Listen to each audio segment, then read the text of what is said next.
তো বন্ধুরা জানি না, এইটা সেই আমি দেখে গেছিলাম 4টে বাচ্চা, একটা ডিম বাকি ছিল। তারপরে আমি আর এখানে আসতে পারিনি, মানে এসেছি, এদের কাজ বাজ করেছি, তবে এদের ঘরটা আর দেখিনি। জানি না কি দেখবো, আর যেটা দেখবো সেটা আমি দেখার জন্য প্রস্তুত নয়। তবু আমি দেখি কি দেখবো, এখানে কি দেখতে পাবো জানি না। সোনা সোনা সোনা সোনা সোনা সোনা সোনা সোনা, ও সোনা মা আমার, ও হো হো হো। তো বন্ধুরা, আমার 4টে বাচ্চা ছিল, একটা ডিম ছিল।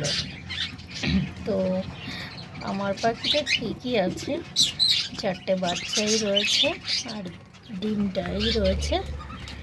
তো অসুবিধা কিছু নেই, ওই ডিমটা হয়তো আর ফুটবে না বা দেরিতেও ফুটতে পারে। তবে আমার পাখিগুলো সবই ঠিক আছে, সবাই সুস্থও আছে। তবে এবার আমার লুটিনো আর হয়নি মনে হচ্ছে। জানি না এটা ফুটলে কি হবে, বা যদি ফুটতো তাহলে কী হতো, বা ফুটবে কি না। আর এরা দুজনে কখনোই এর মধ্যে থেকে বেরোয় না। আমার সব থেকে ভালো লাগার পাখি এটা, আর আমার বাড়ির সব থেকে সুন্দর ডিম বাচ্চা করা পাখি এটা। তো 4টে বাচ্চা রেখে গেছিলাম, একটা ডিম রেখে গেছিলাম। এখন যেটা দেখতাম সেটা দেখার জন্য আমি প্রস্তুত ছিলাম না, অনেকটা টেনশনে ছিলাম। কিন্তু এসে দেখলাম না, সব ঠিকঠাক। আমার শুনে তো মনে হচ্ছে চোখ ফুটেছে, নাকি আমি ভুল দেখলাম। তো 4টে বাচ্চাই ঠিক আছে আপাতত। আমার খুব ভালো লাগলো যে মা বলছে দুষ্টু নাম্বার 1, দুষ্টু নাম্বার 1। এই যে সকালে সব ফুড দিয়েছিলাম, অনেক কিছু মিশিয়ে ডিমও দিয়েছিলাম। এই যে দুটো মুখে ডিম লেগে রয়েছে অনেক অনেক।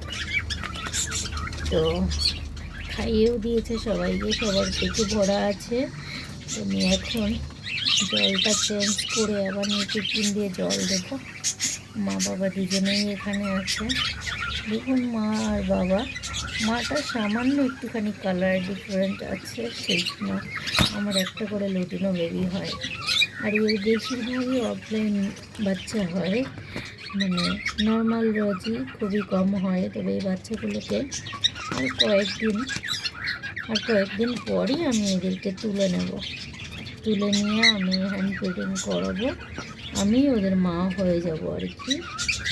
তো এখন আপাতত এখনও তুলবো না, এখনও থাকবে এই অবস্থায়।